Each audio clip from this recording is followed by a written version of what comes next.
ایک واقعہ ایسا ہے کہ میں کیا بتاؤں, میں جب بھی سوچتا ہوں اس کے بارے میں میری آنکھ میں آنسو آ جاتا ہے. اچھا.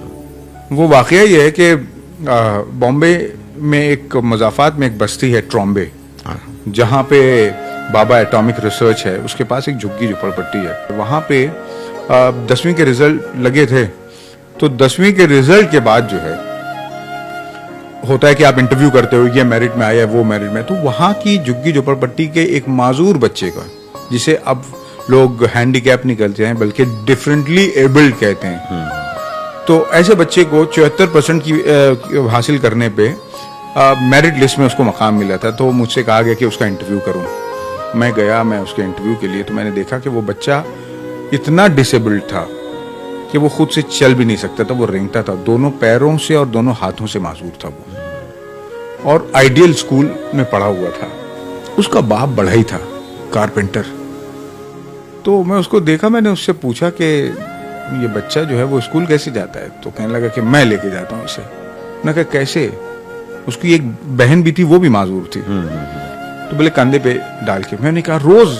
تو بولے ہاں. بولے پہلے میں دوسری جگہ کام کرتا تھا, لیکن اس کے بعد پھر جب بچوں کو اسکول کا معاملہ ہوا تو پھر میں نے کہا کہ نہیں, میں بچوں کو کہ اسکول کا نقصان نہیں کروں گا, میں اپنے گھر کے پاس ہی میں کام کرنے لگا, اور جب اسکول کا وقت ہوتا ہے پہنچاتا ہوں اور لے کے آنا میری ہی ذمہ دار. میں نے کہا 10-12 سال سے مسلسل آپ کر رہے ہیں؟ بولے ہاں روز کر رہا ہوں.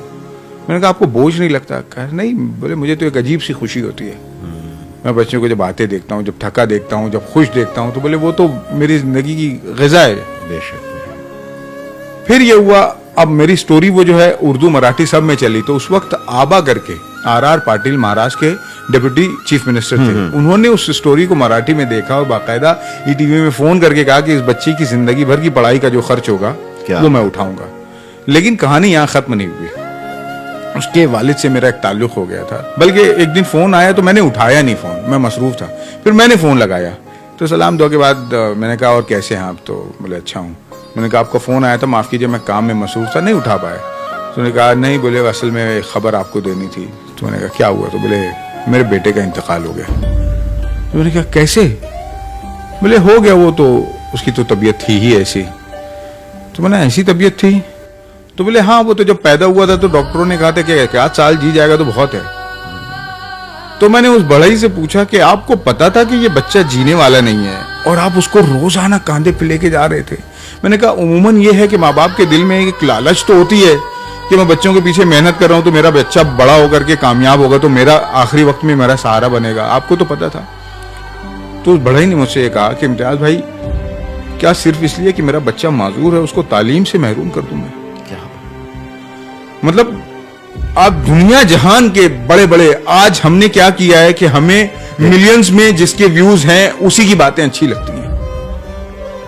کتنی بکواس بات کر کے وہ مرسیڈیز BMW میں گھوم رہا ہے تو ہمیں لگتا ہے کہ یہی سچا موٹیویشنل اسپیکر ہے. آپ کے آس پاس کہانیاں بکھری ہیں. اس بڑھئی نے مجھے بتایا کہ تعلیم کا تو یہ مقصد ہے کہ آدمی پڑھے, نوکری, اور دیکھیے نوکری کو تعلیم کی ضرورت ہے, تعلیم کو نوکری کی ضرورت نہیں. سوال ہی نہیں. تو وہ اس آدمی نے تعلیم کا صحیح مفہوم مجھے سمجھایا کہ پڑھنا تو اس لیے ہے کہ یہ آدمی کو انسان بناتا ہے.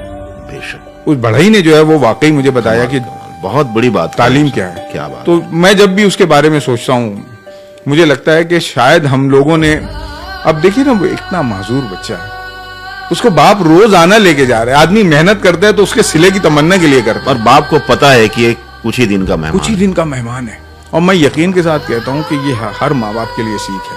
اچھا کس سے آپ توقع کریں؟ اب مجھے یقین ہے کہ ان کو جو اجر ملنا ہے وہ وہاں تو یقیناً ان کو بہترین اجر ملے گا. بے شک.